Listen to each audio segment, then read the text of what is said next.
All right, guys, it's time for the Next Level Guy Show, a men's interview, interest, and improvement-focused podcast featuring interviews with the greats from all industries to help you better your life.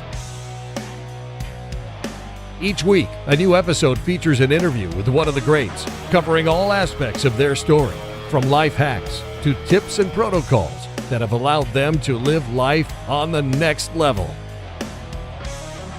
We then highlight concrete action steps that you can use to improve your life. And now, your host, Ian Dawson Mackay.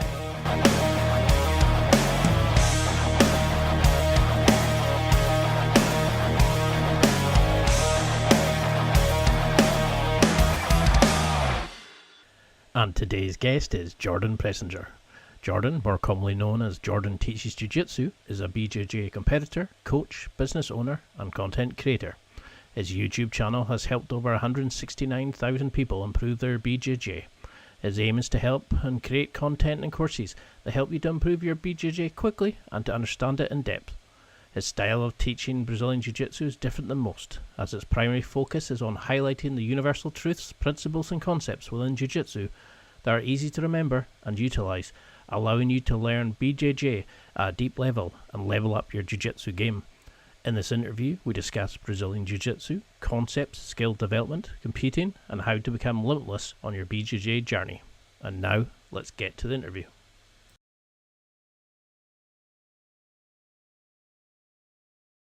Thank you so much for coming on. I've been a major fan of yours for ages now. I follow every one of your videos. You've helped me as a big fat guy roll a lot better, win matches more, etc. But for those who maybe don't recognize the name, could you give a quick introduction? Yeah, I'm Jordan Pressinger I have a YouTube channel called Jordan Teaches Jiu-Jitsu where I really kind of specialize in concepts and clear objectives for people rather than just like specific techniques and whatnot. Although I do show those type of things sometimes, it's definitely focused on like concepts, which I find really helps people learn, especially beginners. Now, I heard you mention in an interview, I think it was the BJJ Fanatics, where you talked about starting jiu-jitsu because you were feeling a bit of a slacker and you just went into it. And now with an unbeaten record in MMA, multiple wins in jiu-jitsu, etc., did you really just sort of go into it because you wanted something to do, or was there an inspiration, like a spark that got you to start jiu-jitsu? Yeah, just like the way I am, it's like anything I do, I just want to be like the absolute best at it.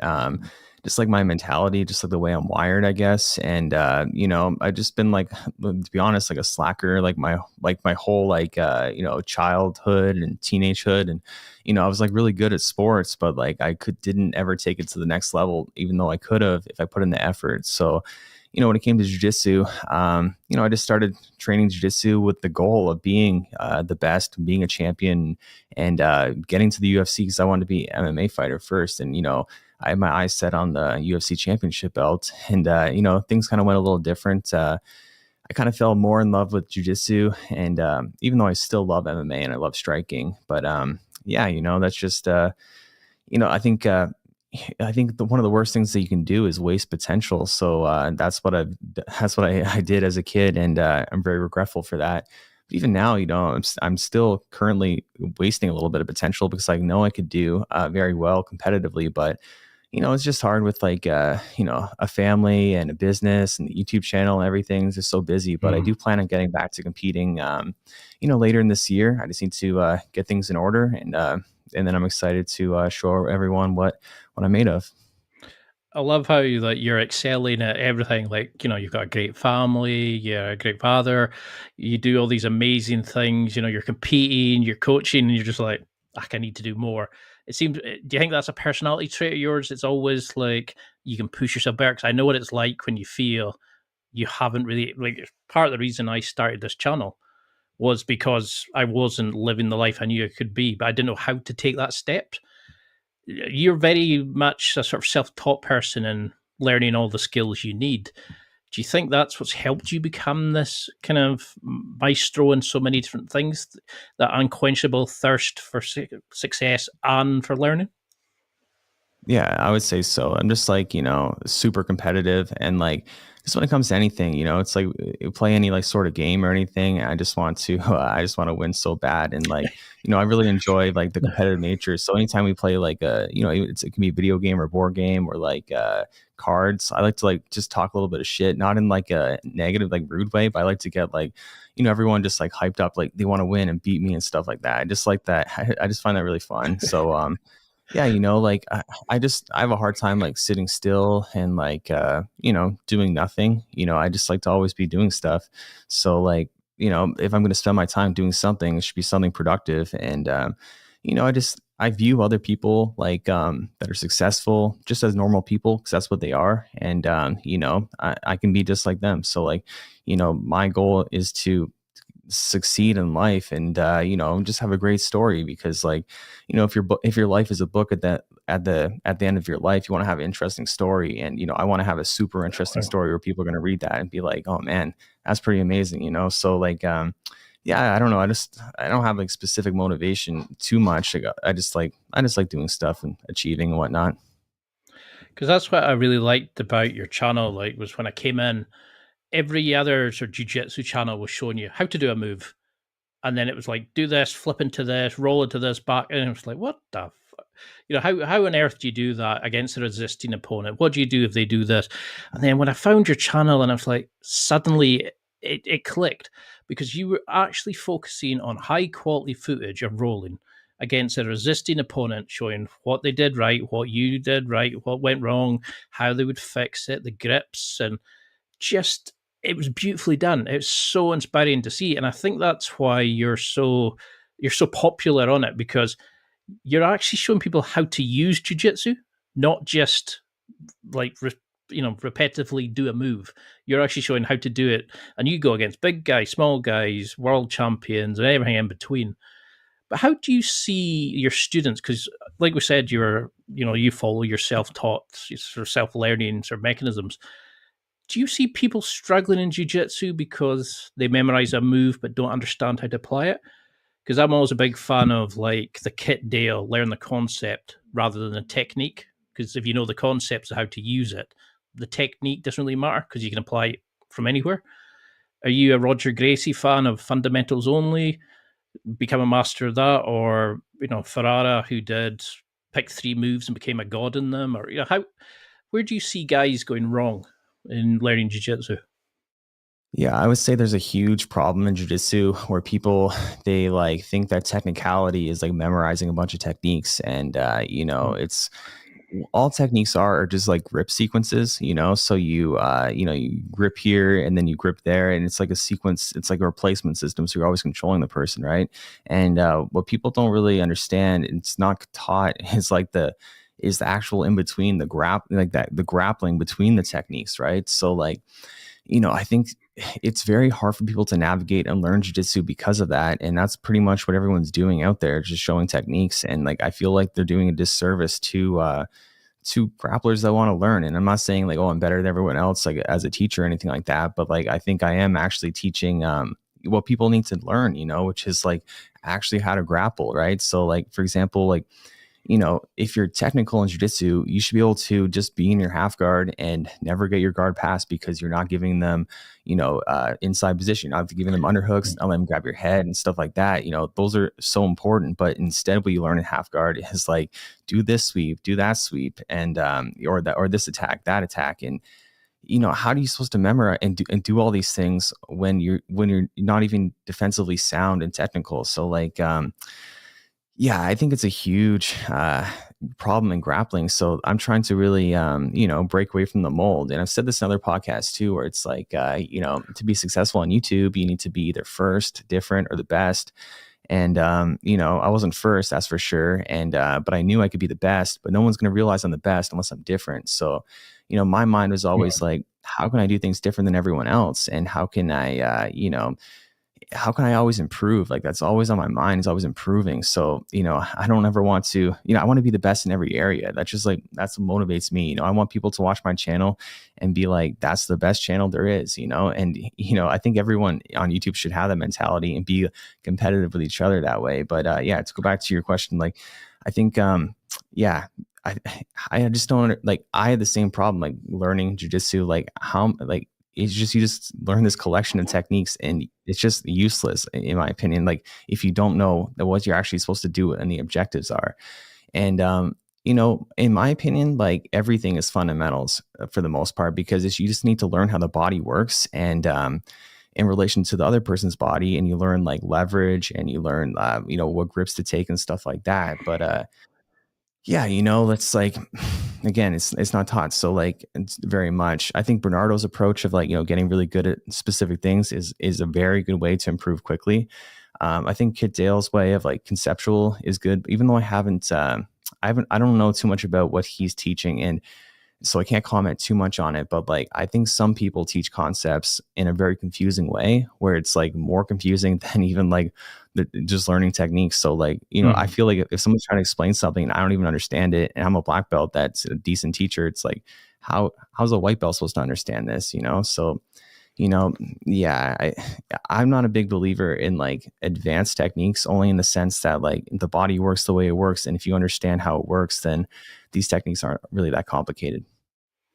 Because I've got like obsessive compulsive disorder.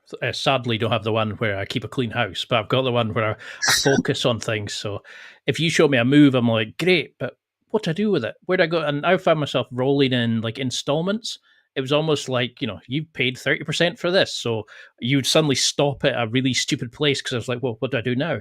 And that's why I like your channel. It's like do this to this, and then watch this. And, as soon as you defend, okay, block this and this, and, don't let somebody grab you around the head, and don't let them inside this area. And it goes, right, okay. So I know automatically, like, I like doing systems.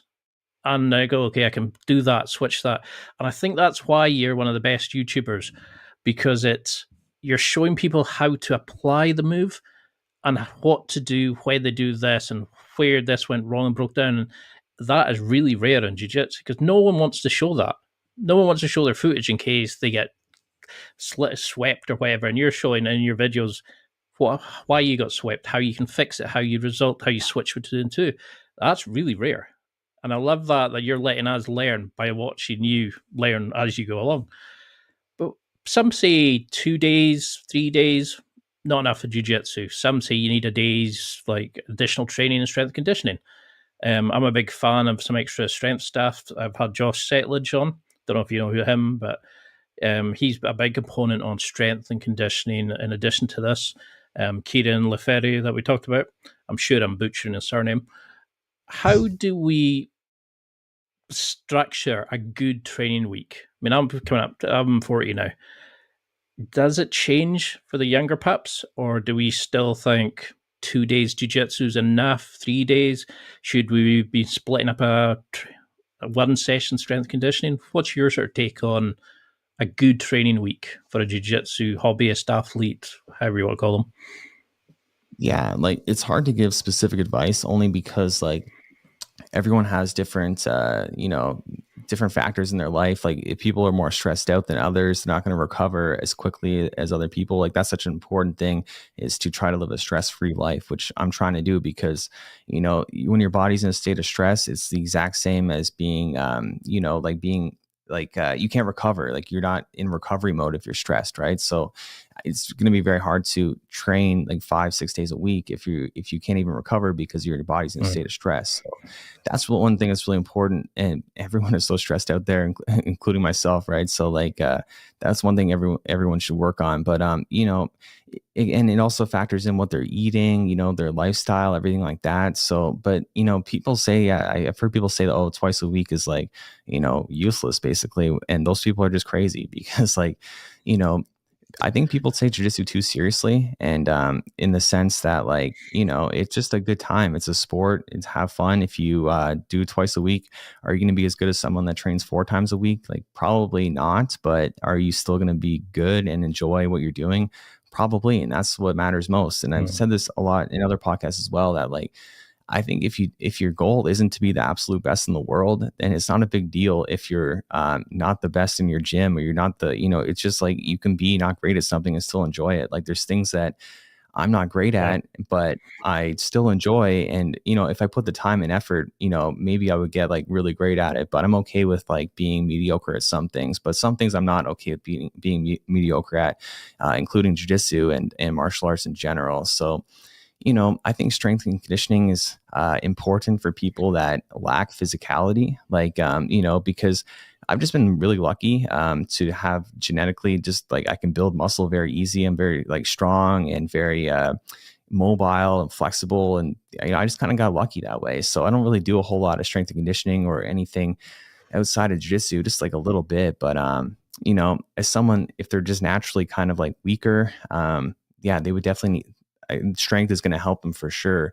And just building a strong body, because that's also like going to help you prevent injury, right? Like I never get injured because not only because I have like a strong body, but also because I understand how to be aware of, what's dangerous and what's not. So I always keep myself out of danger. So a lot of times people, they maybe think that jiu-jitsu is like a dangerous sport and whatnot, but it's only as dangerous as people make it, so you can definitely minimize risk of injury, and you can excel in jiu-jitsu faster if you prioritize that, right? So yeah. Because this kind of leads on, because when you said about people take it too serious and it's a sport and it should be fun, I think that's a big component. Is I see people stall like myself where it stops becoming fun. You take it too serious, and then you sort of bunker down on the moves, and you don't progress if it's not fun. And I think a big thing is that ego thing to people where they're, oh, I don't like being a beginner. I'm a master in my job. I'm a master, like I've got the wife, I've got the kids, I'm the breadwinner, whatever it is. And suddenly you put guys who are very positive about themselves into an area where they're getting beaten up by a young girl who's purple belt, who knows leverages and throws and stuff, and she starts throwing people around. A lot of guys go, oh, fuck, I don't like this. I'm going to get out of this. Do you find that where it's like people need to kind of just relax and enjoy jujitsu?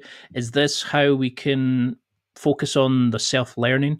It's having fun, exploring yourself. Because I like to think of jujitsu as like, the video game maps.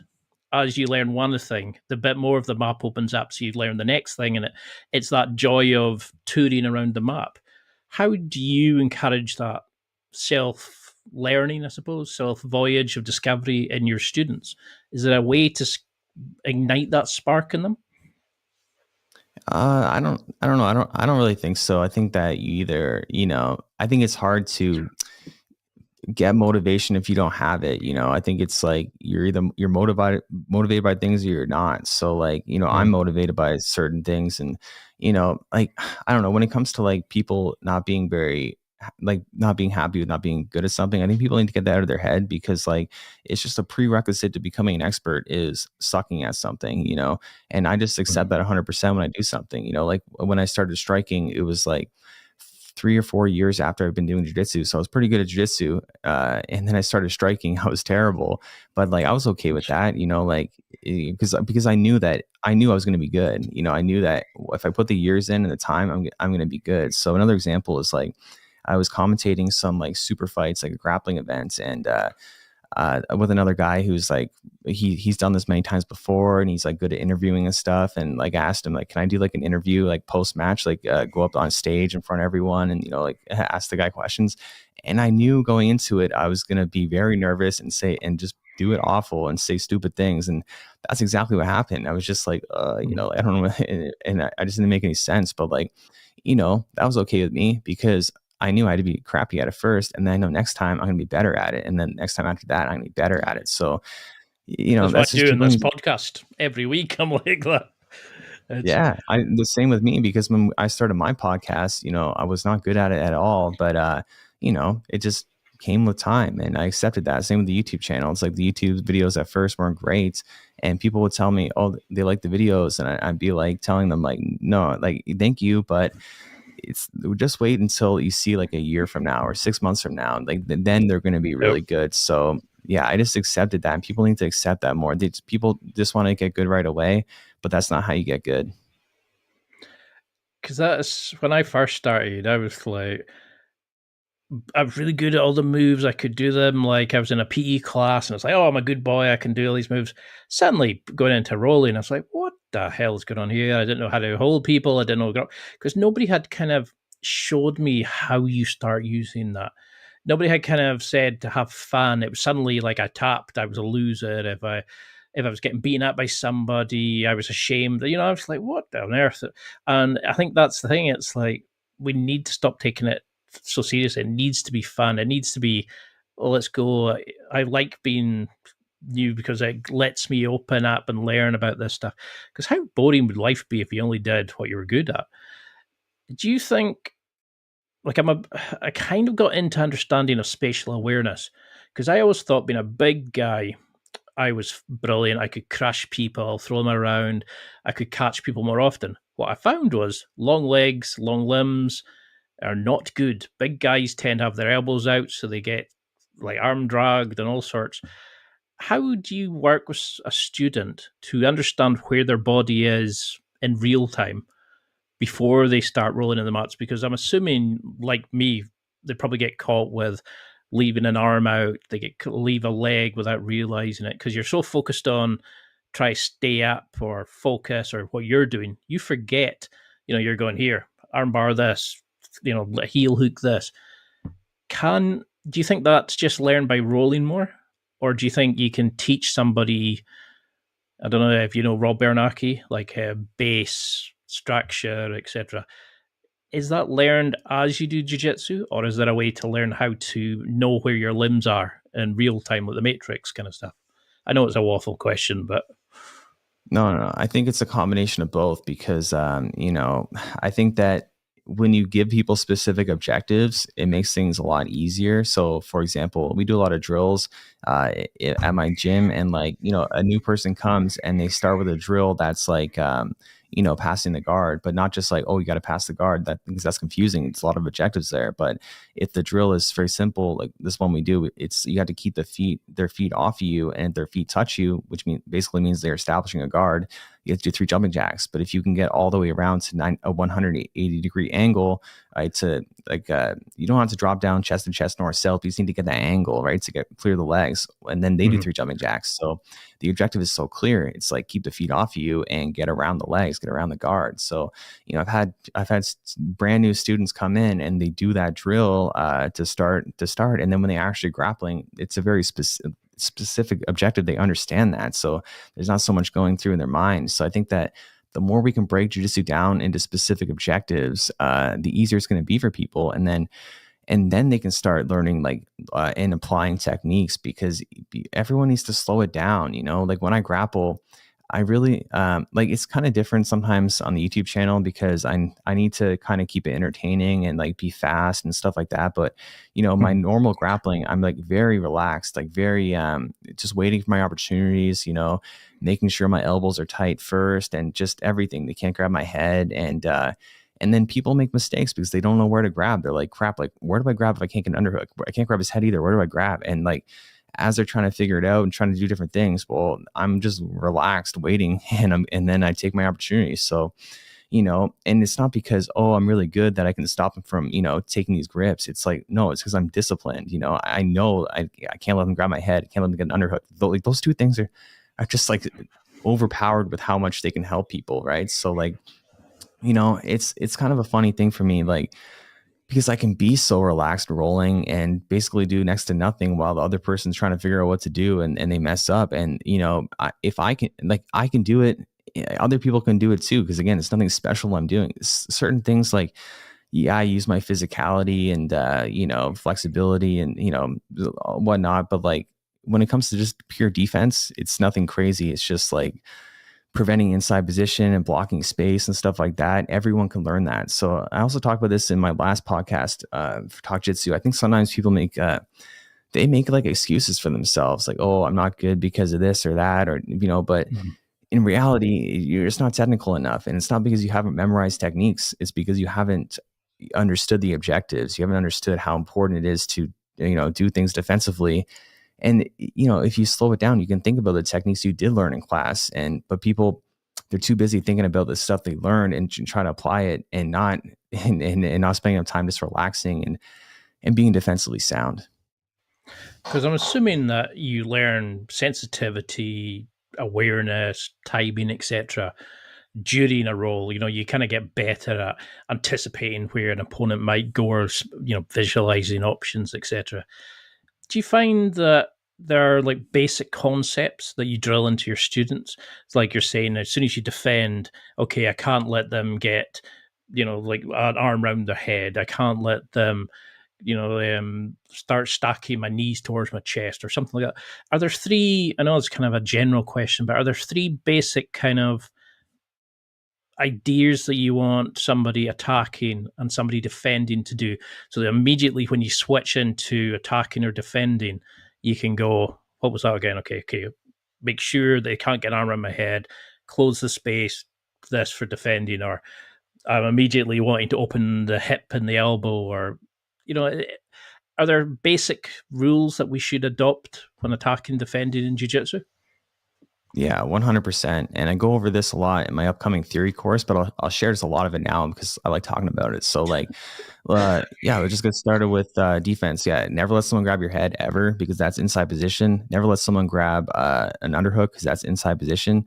And never let someone get chest to chest unless you have an underhook, right? So if someone gets chest to chest on you with those grips, you're screwed. So you need to use your frames to keep them away. Your frames are your knees and your shin, or your elbow and your forearm. Like that's what we use to defend, right? And then our grips are our hands and our feet. That's what we use to grip people. But grips can also frame. So we need to always be gripping people, searching for inside position, preventing grips on us, preventing inside position.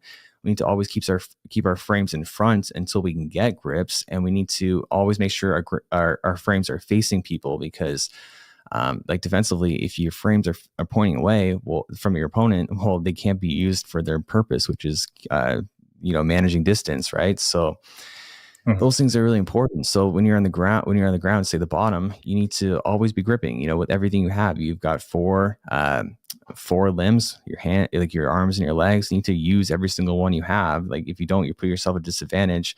And when it comes to the top, it's pretty similar. It's like you need to make sure their frames are pointing away from you. You need to make sure they're not gripping you. You need to make sure that you're working to move their frames out of the way and whatnot. You need to make sure their frames are also facing away from the mat, because if they can put their grips too, they can put their feet on the mat, well, they can stand up, and now you got to take them down and whatnot, right? Or if they put their knees on the mat, well, now they're in turtle and they could possibly stand up. So there's so many clear objectives. Another one is like you need to always put your chest on people to control them. So like all the dominant positions are like this. So like mount, your chest to chest, side control, chest to chest, half guard, chest to chest, assuming they don't have a knee shield, which is a frame. You have the back, your chest to back, and you always want to be centered on them. You want to keep their back on the mat. Like jiu-jitsu people need to be more, they need to understand more from other grappling martial arts like Sambo and judo and wrestling. It's all about pinning. You pin someone, you control them, right? So what is a pin? Their back is on the mat. And because that objective isn't clear in jiu-jitsu, people will just let people constantly turn on their side. And, how do you escape side control? You get on your side. How do you escape mount? You get on your side. How do you escape anything? You get on your side, right? So if you pin people down, you prevent the escapes. And how do you pin? Again, you keep them on their back. How do you do that? You put your chest on them. So there's some other ways, but like your chest is the main one for sure. And it's like I feel like knowing all these objectives has made me so much better at jiu-jitsu, because now I wing it less, and I don't need to like think about techniques and stuff. I'm just like I know the objective is clear. So yeah, it's like there's so many, like there's not even that many, to be honest. There's like I could probably write down like 20 objectives, and that's all you need to know to be a good grappler, and then add in techniques and you'll be effective offensively. So yeah. Well, I am definitely buying that course, because I've yet to watch one of your videos and not taken a key component, a key kind of focus on it. That might be something as simple as, well, you're passing is you want their shoulder, both of their shoulders to their mat. If they come up on their side, they're doing this. Even if I don't understand the move or have the ability to do the rolly, flippy stuff, or what I mean it is, I still go, that's why you do that. Okay, that's what to do there. Or do this before, like to stabilize the position before you did this. And it makes sense. And I don't know why. You just have this knack of showing great examples and doing your voiceovers to it. It's just phenomenal content. You mentioned there about staying relaxed, being open and kind of not panicking and waiting to see what they do. Is that, this is going to sound a wee bit weird, is there a way to look at an opponent when you're defending and seeing where they're going? Like in the Rocky films, they were saying you don't look at the fist, you look at you look at the shoulder, because that's where the punch is coming from. It might not actually be the Rocky films. Is there a way you can look at the opponent and know that if their knees focusing out one way, it means they're going for this particular pass? If they're shaping a certain way, does that kind of understanding come as you become a better jiu-jitsu player? Or can you start seeing, well, they only have these options from here? Can you sort of learn that as a white belt, blue belt onwards? If Yeah, that I think it's a makes sense. combination. Yeah, no, it does, and I think it's a combination of both. Like you definitely learn over time, but because the more you grapple, the more you see that there's not really that many options in jiu-jitsu when it comes to like certain things. Like you can only go forward or back. Really, you can only go side to side. Like there's just like a lot of times when I'm commentating, it's like and I'm looking at the footage, it's like there only are two options here, in or out, right? So like I think that because jiu-jitsu can be so confusing for people, they don't realize that there's few options, right? So if someone's like has me in, like they're trying to pass through my guard, they got one leg through. Well, I know they're going to try to either knee slide or they're going to try to go side smash. Some people call that a folding pass, or maybe they're going to try to do like a quick X pass. Like I know what their options are, and I know what I need to do to prevent them. So, I think it comes with time, but it can also be like fast track just by like starting to understand that jiu-jitsu actually isn't that complex as people think it is. Which like some people might think like, oh, but it is so confusing. But it's like, no, I think they make it way more confusing in their head and way more than they need to. And in reality, it's like our bodies can only do, they can only move certain ways, like left or right, Exactly. forward or back. So yeah, it's like, I think it's less confusing than people realize. Because I used to always look at opponents and go, "Oh my god, he's going to do this," and I don't know what he's going to. I'm panicking, and I'd be analysis by paralysis. I'd be like so much thinking about what they were doing. I was just leaving things open, and they were coming and going in. And then I discovered pressure passing, and I became this fat beast of a thing that would just, like the Marshmallow Man. I would kind of absorb and squash people and all, and I felt like I was amazing.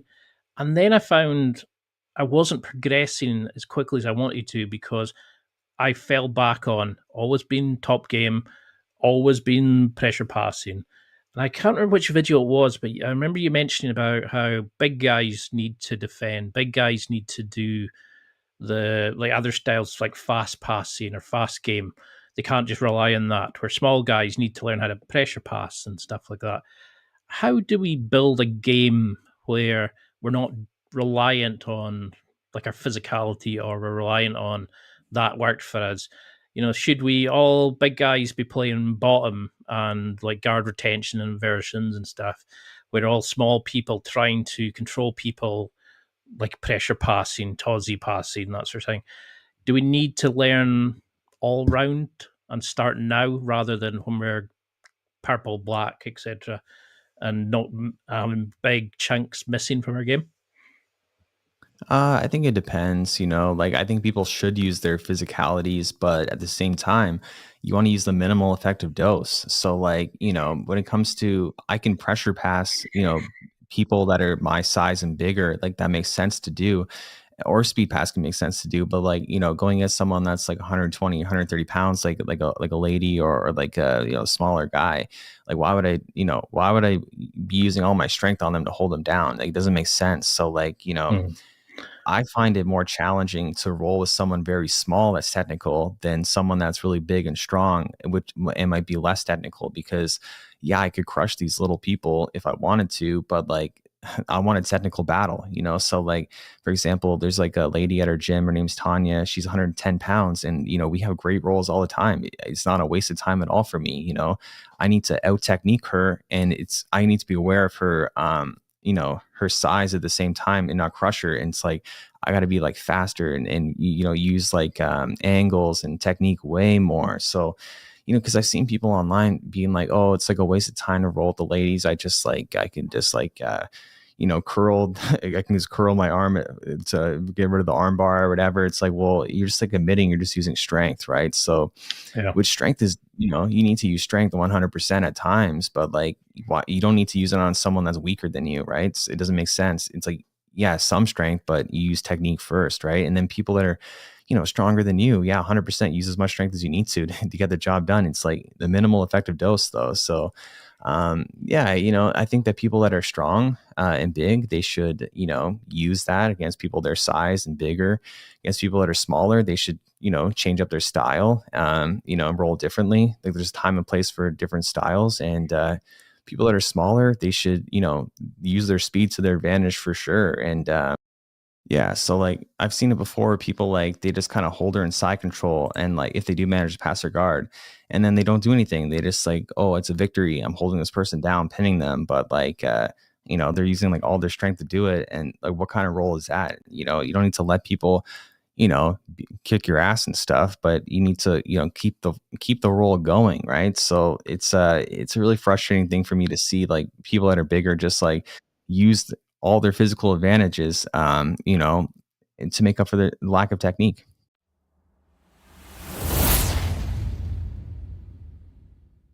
It's time for a quick break. There are millions of potential products to buy, so how do you know which ones are worth your hard-earned money? Simple. You go to nextlevelguy.com/affiliates and explore those that will transform and improve your life. You'll find deals, listener exclusives, and special offers with some great companies. Recommendations are 100% honest and only on items Ian has tried or believes in. The companies showcased will make you a better man in all areas of your life. Simply go to nextlevelguy.com/affiliates and level up.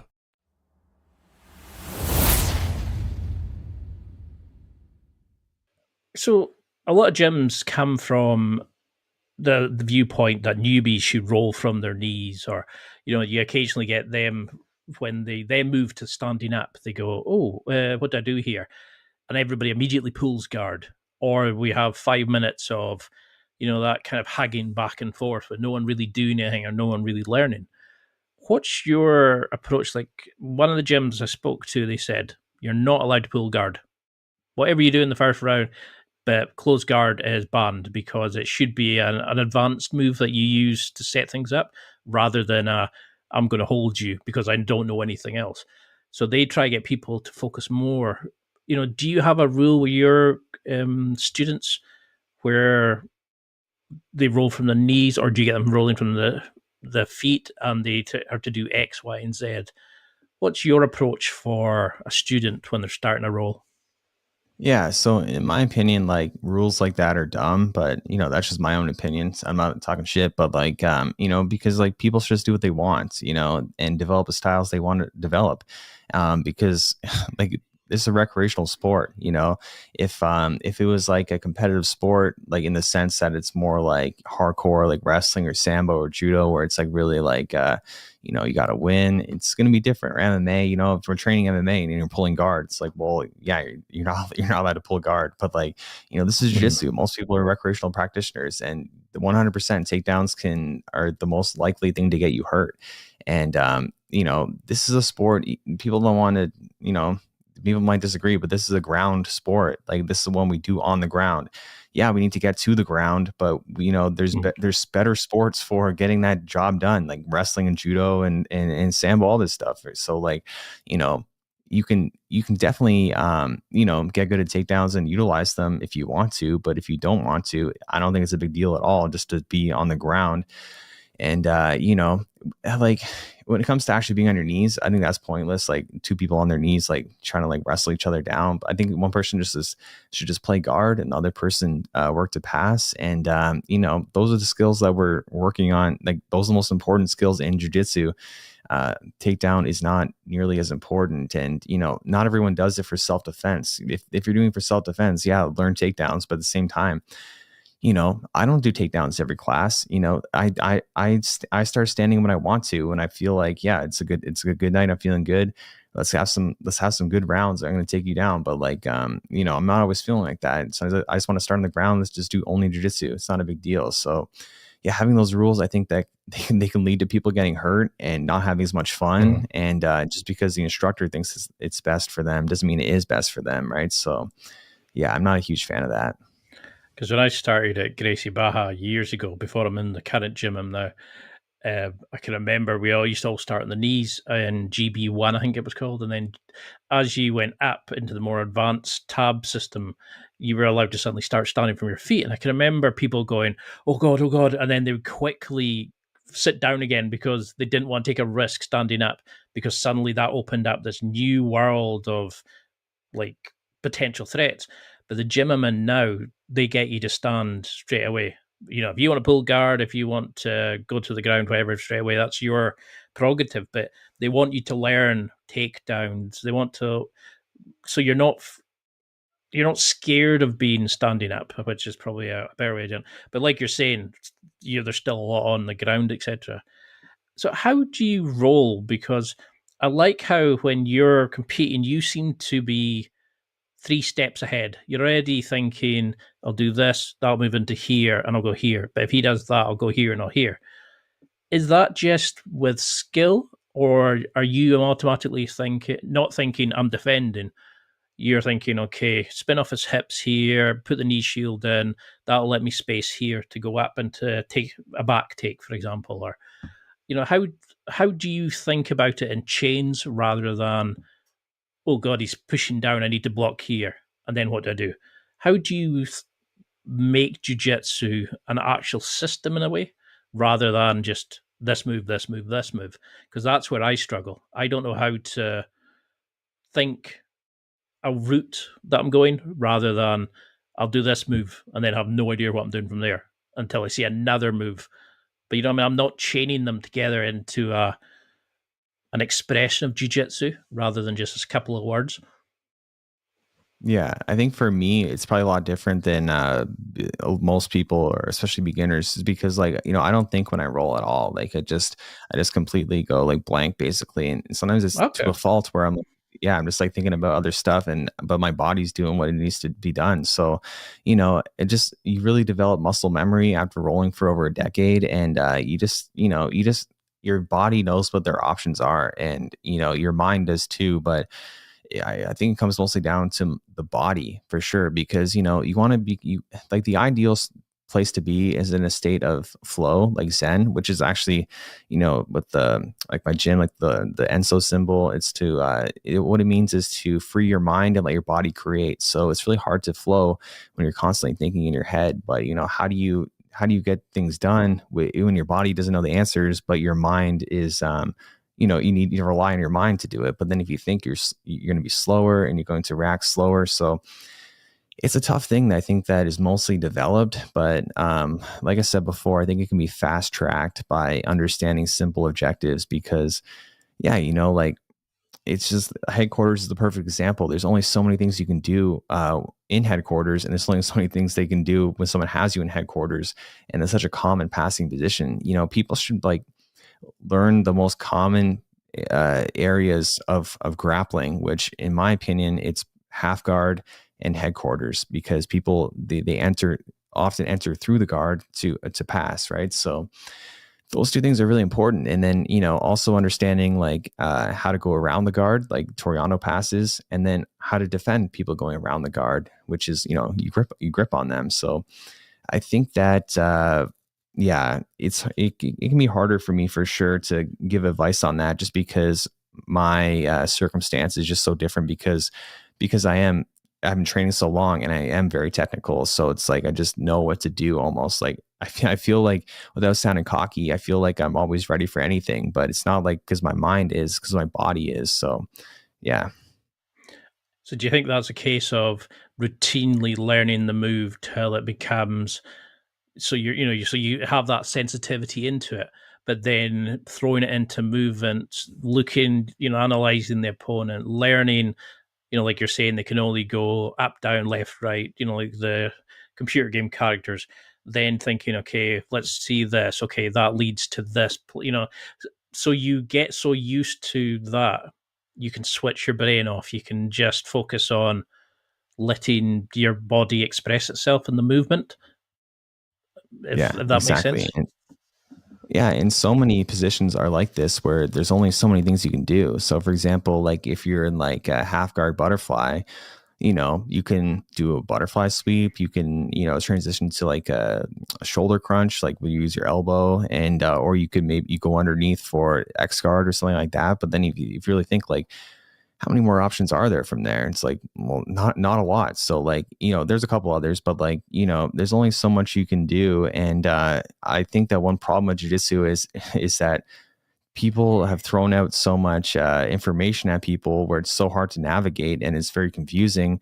And a lot of, I don't want to say it's wrong or anything, but it's like, I think a lot of it's like unnecessary almost. It's like, we just need to keep it simple. And yeah, I think that it's almost like people gatekeep jujitsu unintentionally by making it so confusing. So yeah, it's something that's a little frustrating for me.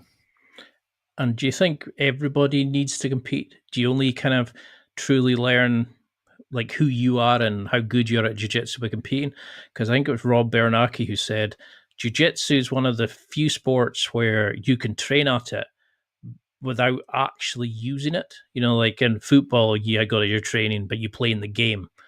Whereas a lot of sports, you actually have to participate in it. Whereas a lot of people will train jiu-jitsu but never compete. So they never really truly use the art they're learning. Do you think we all have to compete? No, not at all. Because, yeah, a lot of people don't like competing, including myself. I compete because I've competed because I want to prove myself. But like, I don't like competing. I find it very stressful, and it's not something I want to do with my time. I don't like going to the tournament and like you just feel like the hot air, like it's muggy, it's loud, and it's like the last thing I want to do is compete right now. And I like Rob Bernanke, but I kind of disagree with him in a sense that like, we are doing jujitsu. We're not practicing it. People want to act like all the time, like we're just, it's just training, which it is in a sense, but it's, if you're not competing and that's all you're doing, that's what you're doing. So for example, like, if I like playing recreational soccer, I know you guys call it football, but like, I like playing recreational. I don't want to play competitive soccer. It's not something that interests me at all because it's too serious, too fast paced, too like, it's just, I don't find it fun. I like playing recreational and just having a good time. But am I just practicing by doing recreational soccer? I don't think it's like practicing, because you can have soccer practice to, practice. So I kind of view it the same way. It's like when you're in the gym, you're more so doing like a recreational, you know, matches and games, just, having fun. And then if you want to compete, it's more like doing like the competitive soccer in that sense. So like, I don't play, yeah, like when I played like men's league, after like, playing high school and everything. I played soccer a long time, but I started playing men's league and I just didn't like it. I was like, yeah, I just rather just play like, with guys that are just average or whatever, even though I can like, maybe it's like not fair too. Cause I'm like, I was a pretty good soccer player, but I just didn't, I don't like that competitive. I don't really enjoy that. So I don't think anyone should be forced to do anything they don't want to do. And everyone should just be, do jiu-jitsu for the reasons they want to do it, and yeah, do what they want to do. So I don't like when people like try to force people to compete or like act like they're not actually doing jiu-jitsu because they're not competing. Like, you are doing jiu-jitsu, you're just doing it recreational, which is no problem with that.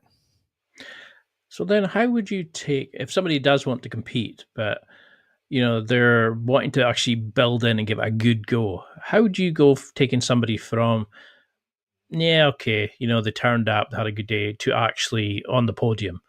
Do you find, is there a certain focus that you would do like a training camp with somebody? I mean, because you're undefeated in MMA, you're smashing people left, right, and center in jiu-jitsu.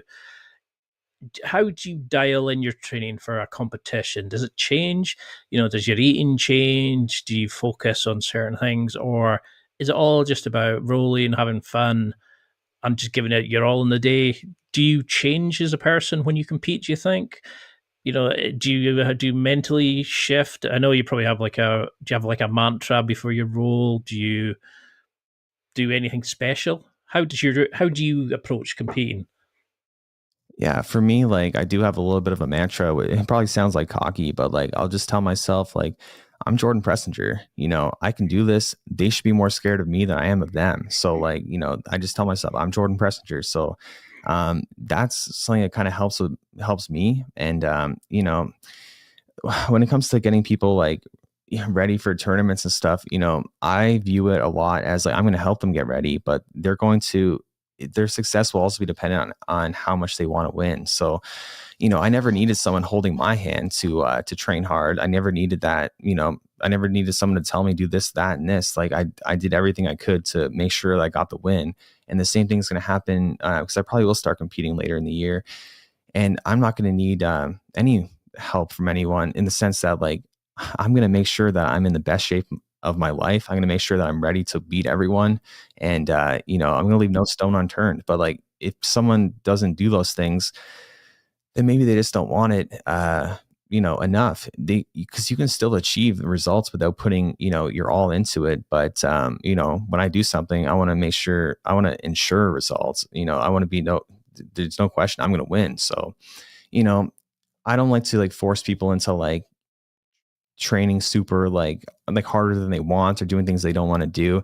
It's just like be honest with them. It's like these are things you should be doing if you really want to ensure you win. And but it's on you. Everyone's responsible for themselves. And again, not that I'm not going to help as a coach, like that's not the case at all. But we got to put a lot more responsibility on the athletes for sure. I like that because it's one thing to say like eat this 3 times a day, do this running, do this kind of submissions. If you're not drawing that motivation, then there's not really much point going. Unless you're going there just have a bit of fun and learn about your jiu-jitsu, learn about yourself. Because it is like an intrinsic motivation. And a lot of people don't do that. They go there because they think they're going to be the best and then compare themselves so that they get beaten and stuff, rather than going there and, like you're saying, knowing that you need to be there in great shape. You need to be training hard. And if you're not doing that, learning about the little things aren't going to make a difference. And it all probably comes down to goal setting and what you want out of it. So what about recovery? I mean, you do all these amazing videos. You teach, you coach, you roll and do your own training. Then you go away and do like competition and stuff. You've got a young family, so you're of course going to be getting battered by your kids because that's like everybody I know who's got young kids is constantly trying to escape them. What do you find in terms of recovery? How do you kind of deal with the bruises and niggling injuries, or is the level of the sport enough to overtake it? Are you a fan of massage guns, hot baths with herbal salts, all these kind of stuff, hot saunas, cold showers? What's your go-to recovery protocol? Yeah. So for me, like I'm probably not the best, person to answer this only because I don't do as much as I should. And I understand that because like I'm too busy to do it. And it kind of just comes down to like, you got to do what you got to do anyways. It's like, hey, you can't like all these things 100% help, but if you got to get the job done, you got to like sacrifice and you got to be doing things even if you don't feel like doing it, which, is just part of life. But, definitely optimally, massage guns aren't like the best, to be honest. Like I've heard a lot of things saying that they're kind of useless, but like ice baths certainly can help, especially with your testosterone and your recovery and stuff like that. I need to start doing more ice baths. I need to start taking better care of myself 100%. Like I know the things I need to do, but like it's just finding time to do it because all my time is spent working. Like I work. That's all I do. 24/7, everything's jujitsu. And, but that's what I got to do for my family, right? So that's how how I provide for my family, and that's just a sacrifice you make as a father and as a man. So like that's just the way it is. Like, but definitely, I would like to treat myself better and recover better, and but it's usually small things that are free. Like anything for recovery that you need to spend money on probably isn't going to be your best use of your time and money. Like all these things are free to actually truly recover. Like being like stress relief is like so important. That's like the main one, not being stressed. Because again, you can't recover if your body's in a state of stress. It's just the way it is. You're either in a parasympathetic state or a sympathetic state, and which basically means either stressed or recovering. So there's only two, it's binary. There's only two. So I would recommend people reduce their stress and, take care of their body, get enough, eat right. For a long time, I just lost 15 pounds because for a long time, I was not taking care of my body. Like, I was like 195 pounds. I was eating so much food and just like processed food or whatever, because I just didn't have time or I guess the energy to take care of myself. But now I'm kind of going into kind of like a transitional phase where I'm really prioritizing my own health and my own mental well-being. And because, I can still do the things that I want to do if I don't take care of myself, but this can be much harder. So I don't want to make it harder for myself. I want to, get very healthy. And I recommend everyone do the same thing, prioritize their health and their well-being and their mental well-being. And life becomes a lot easier that way. I suppose that's a big thing, isn't it? Is a lot of people will be saying, but what do I do for diet? What do I do for sleep? And you're like you're saying, just de-stress better, look to eat better, look to take care of yourself better. Most people, that would change them in their life. It would change their jiu-jitsu, it would change everything, just by just generally be better at the basic components. And then you can start dialing in all these other things. These are kind of for dialing in for elite athletes, whereas most people, it's just stop eating shit, sleep better, focus on this. I mean, that leads me into a perfect question for you. Now, you produce amazing content. You're learning how to edit and do all these amazing things. You're creating courses. You've got a beautiful family. You've got an amazing relationship with your partner. You're juggling so many conflicting demands. How the hell do you keep doing stuff on such an elite level? Because I'm trying to do it and I'm all over the place. Have you found habits to do it? Or do you just know that you're providing and this is what you need to do? What makes I would you say, able?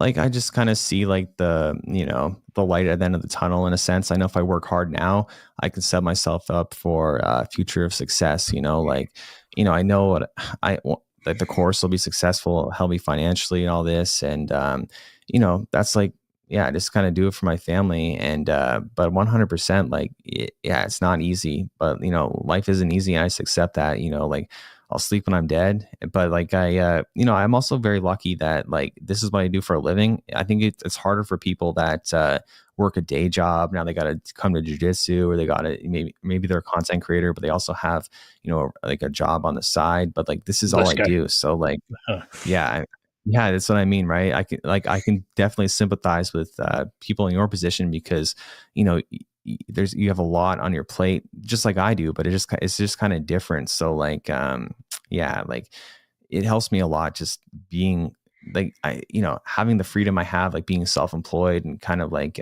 be able to choose what I need to do and stuff like that.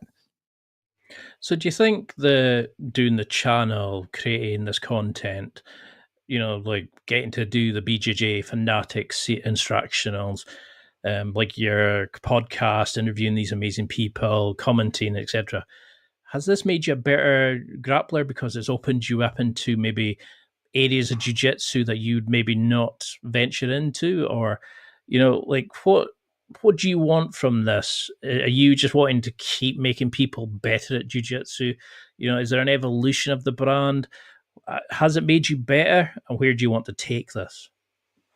Yeah, it's definitely made me way better. So like, it's just insane because, I felt like when I started the channel, I was pretty good. And, but like now I feel like I would just crush that old version of myself. I feel like I'm so much more technical and so much a better of understanding, because teaching, you really learn so much. And I really like, if I need to simplify stuff for my audience, it like simplifies it for me too. So like, I feel like now, honestly, I feel like I've reached like a new level. And, you know, part of me wants to prove that, you know, I can beat anyone. That's like my own opinion.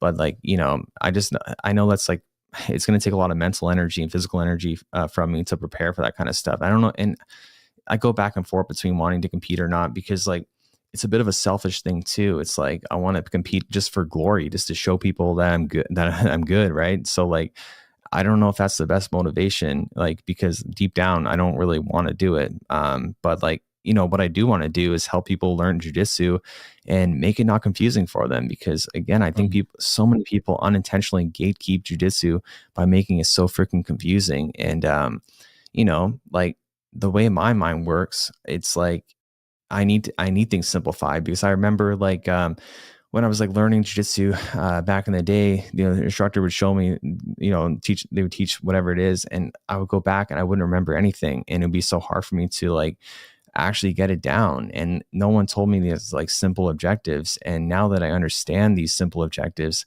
it's made my own jiu-jitsu so much better. Like I can just like do like next to nothing and defend myself just fine. So yeah, I think there's a lot of value in teaching and watching your own rolling footage. I think everyone should do that. And yeah, they'd improve quickly if they did that. And what are you in terms of reviewing? You know, because you mentioned earlier about how you kind of like muscle memory and you kind of switch off. I heard you mentioning about having bipolar. Was it bipolar? Yeah, so I think I've been misdiagnosed with bipolar, to be honest. Maybe I do have it, but like I'm certain I have ADHD, and it's yeah, I'm 100% certain, even though my doctor yeah, he thinks it's bipolar, but it's whatever. But you know, that's really like my whole like personality in life. Like just I can focus on things that I want to, but things that I don't, I cannot focus on at all. So I think being ADHD has helped me a lot teach jujitsu and learn jujitsu, because I need it simplified. I can only think like with something specific for like 5 or 7 seconds. Then my mind goes to something else. So like, that's also why like my videos, yeah, at first were like really like way faster paced, because if I felt like even bored for a second while I was editing it, I'd be like, I got to do a cut right now, you know? So like, you know, that, yeah, that's really influenced the channel in my whole life. Because I suffer, like I've got obsessive compulsive disorder, so I focus like shit, you know, like, but I also suffer from intrusive thoughts. You know, I had the whole depression, season affliction disorder, whatever it is, and I can remember being on medication and it didn't really work. And then there were days I was rolling and it would quieten it, like my head would just switch off, and I was like, how do you bottle this? This is amazing. And then suddenly, kind of all the noise would come back, and when I would have a bad session, I would hyper focus on, I did that bad, I got tapped in that, I was shit in the, you know, the pod game where there's like, you're down on the floor and for 2 minutes you've got to defend about people who just come in one after, like, I think it's like a mini game of Shark Tank kind of thing. And it's, I found that mental health issues kind of go in jiu-jitsu, and that's such an amazing, like, I highly recommend anybody with mental health issues to do jiu-jitsu. And that's why I was so chuffed when I heard that, because that you were saying how you used it, and I need to get back. Like, I got signed off with digestive issues recently. I feel like Gordon Ryan just now. And I started thinking I need to get back to it, because I notice my mental health goes down without jiu-jitsu. Do you find that while you're doing all these additional stuff, that if you're staying still, you find more mental struggles, mental challenges come in, maybe? Yeah, if it's not 100%. too personal question. Oh no, I never mind talking about my mental health, because like, you know, I like to let people know I'm no one special. You know, I don't think anyone is. I don't put anyone on the pedestal, you know. So I like to be honest just with everything. So, you know, yeah, I think jiu-jitsu has helped my mental health a lot, but like this last like year or two, my mental health has not been great at all. And so I'm really happy with how much I achieved, considering like I was not in the best mental state. But like, you know, now this is also a reason why I'm trying to, you know, just get healthier, eat better, and just take care of myself more, take care of my mind more, because, you know, it's just, I have the same problem too. Like my stomach was just messed up for a while. I don't know what was going on. And, you know, it was really zapping my motivation and my energy. So I was like, well, I got to do everything I can to get healthy. So yeah, I cut out all like processed foods and just started like, taking more time for myself and just, I think just like understanding things too more, like, because sometimes like, negative comments would get to me and stuff like that. And I was being kind of like super sensitive about it. But when you have ADHD, I forget what it's exactly called, but you get very affected by someone saying something negative about you. It's like it hurts you even more than someone that's neurotypical. So yeah, and like I really like wowing people and impressing people, which might sound like vain, but like I like making like videos and people just be like, "This is amazing," That's just like that's part of my motivation.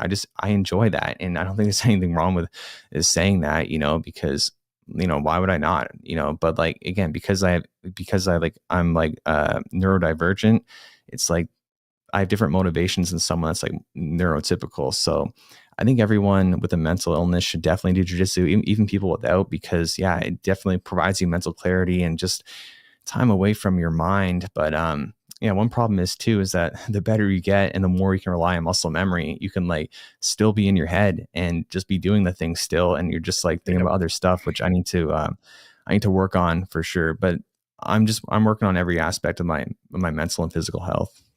Because I can remember being in a conversation at work, and I was thinking about another conversation, and I was so into like almost both conversations. And I remember like thinking about like an ex breakup recently while I was dealing with a student and playing a character, but thinking in something else in my head. And jiu-jitsu was the first kind of thing where it kind of calmed me down. It just kind of opened up and allowed me to focus. And it's pretty easy when there's a ginormous guy diving on top of you, trying to choke you out. It's amazing how quickly in the moment you become at that point. But what's your like idea towards goal setting, reviewing? Do you kind of, do you use journaling? Do you find that jujitsu's your creative outlet, or do you like review classes with a notebook and take critiques about stuff, or do you find that just doesn't help because you focus on the negative? Are you a fan of note taking, goal setting, and stuff like that? So I think that everyone is like different. So what works for some doesn't work for others. Like, I never have benefited from journaling or like, specific goals just because, or not specific goals, but like more like, yeah, like too much of goal setting just because like, I know what I want, so it's clear to me, like when I want something, I'm going to do everything I can to get it. So, but the problem can be definitely is finding motivation, and I don't think that just writing your goals down necessarily will make you motivated. You need to want it. So like right now I'm working really hard on getting more students at the gym, because for a while the gym's doing good, but like for a while I was just focusing on the YouTube channel only and not really it was more distant than I should have been, and not advertising as much as I should have been. So like, now like I'm like putting an active effort into making the gym just the best place to be, and get people signed up in the door, and just like I don't need to like write that down and define it or anything. It's like it's clear to me that's what I want right now. So but I think some people that is very beneficial for, and taking notes and stuff like that. But yeah, not for me, but definitely for some. And what are you like with instructionals and, like think because during COVID especially, everybody bought jujitsu instructionals and, do you think there were like well, obviously you think they're worth it because you've got your own through BJJ Fanatics, etc. But how should we use them to become better? I mean, I bought a ton of them. How can we start using them and going to class and learning at the same time and implementing it? Is that a good time to watch the stuff and think I'm going to try that in a role and go to do all the stuff I need to do in class, but in the role I'm going to try this takedown or this pin or this etc. Is that how we would use them to sort of build into our repertoire, etc.?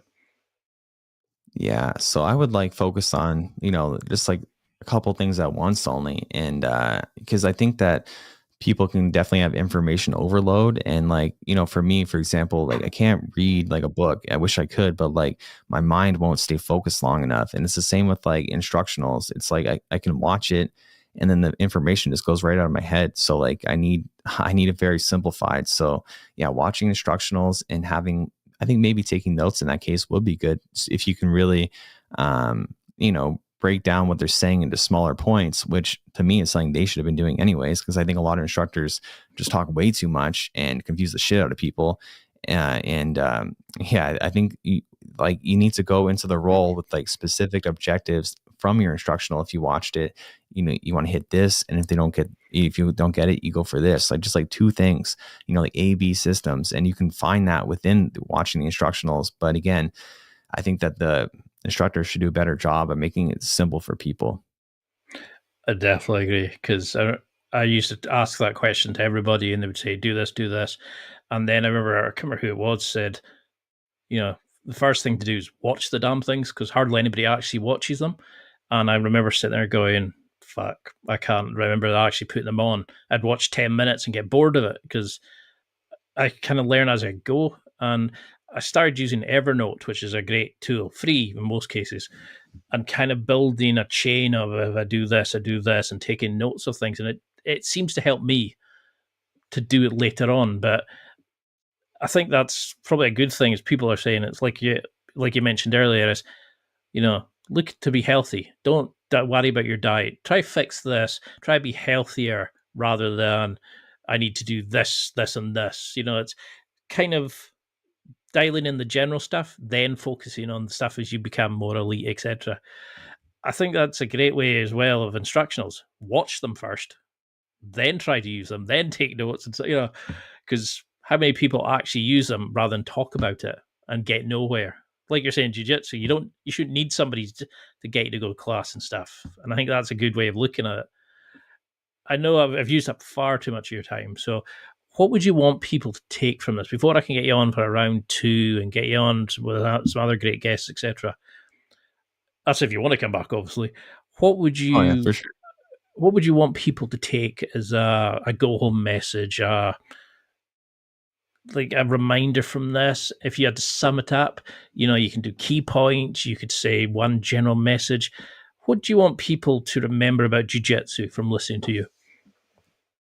Yeah, I guess like my advice would be to people should just enjoy jiu-jitsu, think less about the minor the minor like details of it, of like this and that. Just like make it so simple for yourself rather than like this like super complicated thing. And just like focus on having fun, and just that's the most important thing. I think that's the worst thing happening in jiu-jitsu right now, is people take it way too serious. And being someone that's been in the sport so long, I took it serious for a long time too, and I still do. But like, I don't even take myself serious half the time. I think that's just the way people should be. Just like, just relax. Yeah, I guess it's not a great answer, but I just wish people would, just enjoy jiu-jitsu more for sure. Just relax. That's definitely something I'm taking from this, rather than thinking I need to be the best and go back to being a beginner, enjoying it and not taking it seriously. And I'm definitely going to take all these amazing tips from your videos, etc., and like stuff you mentioned today. But how can people follow you? How can we do you accept drop-ins to your gym? How can we connect with you on social media? How can we buy the products that you mentioned earlier, the new course, etc.? And how can we follow on this amazing journey? Because, suddenly you had 0 followers, and then you went to 400,000 like it was nothing. Now you're creating content. Now you're on BJJ Fanatics. You're undefeated in MMA, etc. You're going places. No matter what you do, you seem to win at everything. How can we follow along in this amazing journey you're on? Yeah, thank you. And the best place definitely is Instagram, Jordan Teaches Jiu-Jitsu. That's where like I post the most like amount of like updates and the kind of more a personal approach. And check me out on YouTube, Jordan Teaches Jiu-Jitsu. And that's basically it. Yeah, just Instagram, YouTube.